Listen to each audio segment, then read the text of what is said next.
महाराष्ट्र के पूर्व मुख्यमंत्री पृथ्वीराज चौहान के ऑपरेशन सिंदूर पर विवादित बयान से बवाल मचा है। कांग्रेस नेता राजनीति में इतना गिर गए कि भारतीय सेना के शौर्य पर ही सवाल उठाने लगे और तो और अपने बयान पर माफी मांगने से भी बाज नजर आए। एक खास रिपोर्ट आपको दिखाते हैं। पहिल्या दिवशी आपला संपूर्ण पराभव झाला।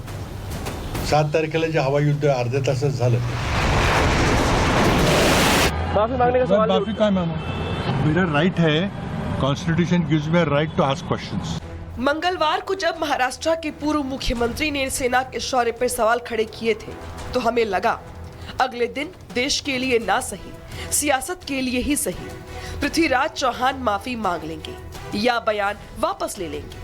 लेकिन सेना पे सवाल खड़े करने वाले एक राज्य के पूर्व मुख्यमंत्री को संविधान द्वारा दी गई शक्तियां याद आ गई और कहा कि माफी मांगने का सवाल ही नहीं उठता, ये अधिकार संविधान ने दिया है। आप कुछ क्लैरिफिकेशन देना चाहेंगे कि आप? मैं बाद में आराम से बात करूंगा। अभी आराम से बात करेंगे। तो आपको ये जो बयान है उस पर आप माफी मांग रहे हैं या फिर बिल्कुल regret सवाल है नहीं कुछ उठता, किसी सवाल तरह का? बिल्कुल सवाल नहीं उठता। हाँ जी सर, नहीं सवाल नहीं उठता। सवाल मैं बात कभी संवैधानिक पद पर बैठे पृथ्वीराज चौहान को अपने अधिकार तो बखूबी याद है। तो चलिए पृथ्वीराज चौहान बताएं कि संविधान के किस अनुच्छेद ने उन्हें सेना पे सवाल खड़े करने का अधिकार दिया है। साथ ही बताएं अपनी मंशा, क्योंकि उन्हें पाकिस्तान में तबाह हुए आतंकी अड्डों की तस्वीरें इतनी धुंधली नजर आती हैं, लेकिन 79 साल की उम्र में सेना का अपमान करना बराबर याद रहता है।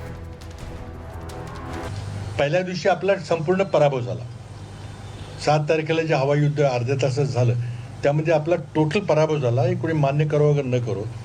आणि त्यामुळे त्या दिवशी भारताची जी विमानं पडली, त्या दिवशी सगळा भारताचा एअरफोर्स हा ग्राउंड झाला, त्यानंतर एकही विमान उडलं नाही।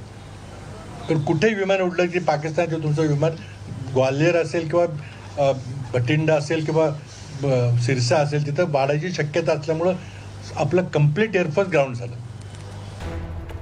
पृथ्वीराज चौहान को संविधान से मिले अधिकार तो बखूबी याद है, लेकिन ये भूल गए कि वो दुश्मन देश को मौका दे रही है वैश्विक स्तर पर भारत के खिलाफ प्रोपेगेंडा चलाने का, अलग अलग मंचों पर हिंदुस्तान के खिलाफ नैरेटिव फैलाने का। अब इसे 140 करोड़ देशवासियों का दुर्भाग्य क्यों न कहा जाए, क्योंकि जिसे महाराष्ट्र जैसे प्रांत का मुखिया बनाए उसे अपने देश की सेना पर गर्व तो छोड़िए, सेना प्रमुख और एयर चीफ मार्शल की बातों पर भरोसा भी नहीं है। तभी तो 24 घंटे के अंदर एक बार फिर सेना पे उनकी ओर से सवाल खड़ा किया गया और माफी मांगने तक से इनकार कर दिया गया।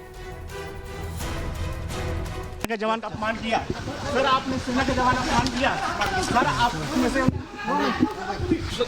ये देख सकते हैं किस तरह से पृथ्वीराज चौहान है, जो कि जिस तरह से इनसे सवाल पूछा, सवाल को कुछ भी जवाब नहीं दिया।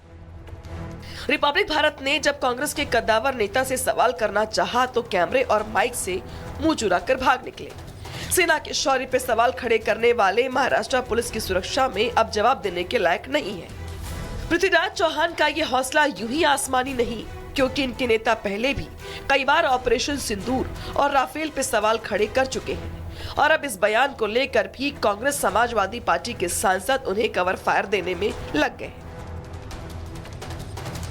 प्रदेश के मुख्यमंत्री रहे, महाराष्ट्र के केंद्रीय मंत्री रहे, मैंने उनका ऐसा कोई बयान नहीं सुना है और जब तक मैं उनसे सुन न लूं मैं उस पर कोई प्रतिक्रिया नहीं दूंगा। जहाँ तक सिंदूर ऑपरेशन का मामला है, उसमें तो ये पूरी तरह से फेल हो गया और जो इस देश की जनता जानना चाहती है उसके बारे में आज तक कुछ नहीं बता पाए। लेकिन बीजेपी पृथ्वीराज चौहान के बयान को गद्दारी बता रही है। यह भाषण कि जब ऑपरेशन सिंदूर हुआ पहले ही दिन हम हार गए थे, अर्थात भारतवर्ष हार गया था, और ऑपरेशन सिंदूर के पहले ही दिन भारत की एयरफोर्स ग्राउंडेड हो गई थी। भारत के जो हमारे जो हवाई जहाज थे, लड़ाकू विमान थे, उनको स्ट्राइक डाउन कर गया था। मैं कहूंगा ये गद्दारी से भरा हुआ स्टेटमेंट है।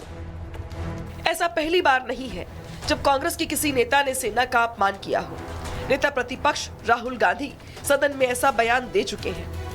बिहार चुनाव के दौरान वो सेना की जाति तक का जिक्र कर चुके हैं। कांग्रेस अलग अलग मौकों पर ऐसा बयान देकर न सिर्फ सेना का अपमान करती है, बल्कि विरोधियों को भी पलटवार करने का मौका देती है। और सबसे बड़ी बात तो ये कि बार बार ऐसे बयानों की मदद लेकर पाकिस्तान ऑपरेशन सिंदूर को लेकर दुनिया भर में अपना झूठ फैलाता है। Bureau report, Republic Bharat. Maharashtra के पूर्व मुख्यमंत्री पृथ्वीराज चौहान के ऑपरेशन सिंदूर पर विवादित बयान से बवाल मचा है। कांग्रेस नेता राजनीति में इतना गिर गए कि भारतीय सेना के शौर्य पर ही सवाल उठाने लगे। और तो और अपने बयान पर माफी मांगने से भी बाज नजर आए। एक खास रिपोर्ट आपको दिखाते हैं। पहिल्या दिवशी आपला संपूर्ण पराभव झाला। 7 तारखेला जे हवाई युद्ध अर्ध्या तासात झालं, माफी मांगने का सवाल माफी काय मागू? मेरा राइट है, constitution gives me right to ask questions. मंगलवार को जब महाराष्ट्र के पूर्व मुख्यमंत्री ने सेना के शौर्य पर सवाल खड़े किए थे, तो हमें लगा अगले दिन देश के लिए ना सही, सियासत के लिए ही सही, पृथ्वीराज चौहान माफी मांग लेंगे या बयान वापस ले लेंगे। लेकिन सेना पे सवाल खड़े करने वाले एक राज्य के पूर्व मुख्यमंत्री को संविधान द्वारा दी गई शक्तियां याद आ गई और कहा कि माफी मांगने का सवाल ही नहीं उठता, ये अधिकार संविधान ने दिया है। आप कुछ क्लैरिफिकेशन देना चाहेंगे कि आप? मैं बाद में आराम से बात करूंगा। अभी आराम से बात करेंगे।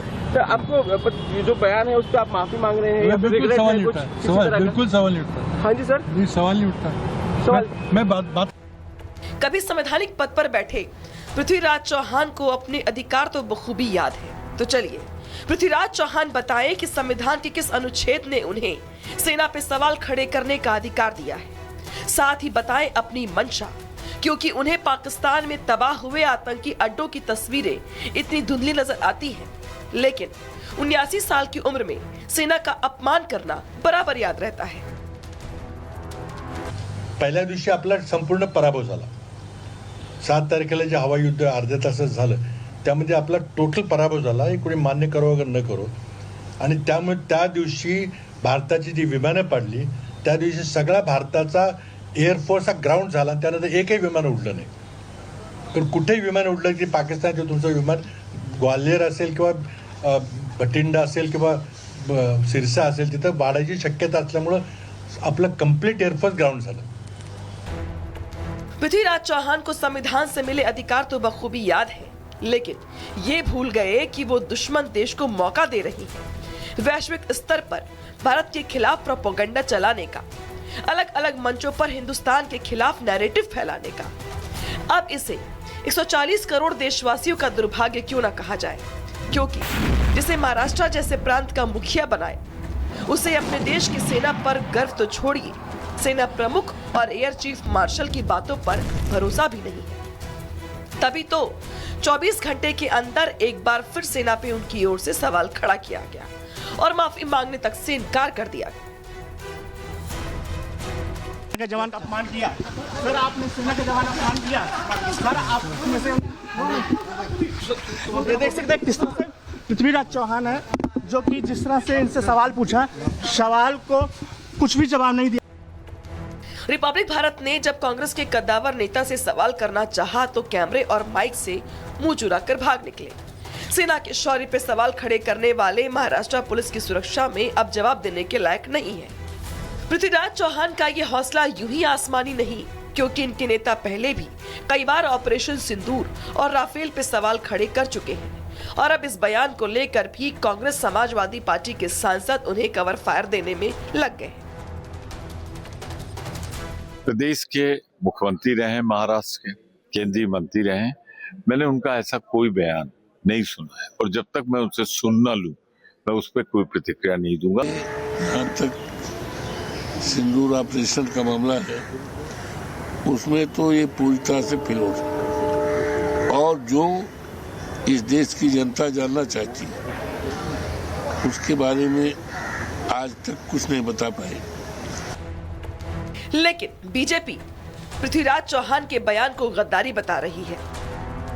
यह भाषण कि जब ऑपरेशन सिंदूर हुआ पहले ही दिन हम हार गए थे, अर्थात भारतवर्ष हार गया था, और ऑपरेशन सिंदूर के पहले ही दिन भारत की एयरफोर्स ग्राउंडेड हो गई थी। भारत के हमारे जो हवाई जहाज थे, लड़ाकू विमान थे, उनको स्ट्राइक डाउन कर गया था। मैं कहूंगा ये गद्दारी से भरा हुआ स्टेटमेंट है। ऐसा पहली बार नहीं है जब कांग्रेस के किसी नेता ने सेना का अपमान किया हो।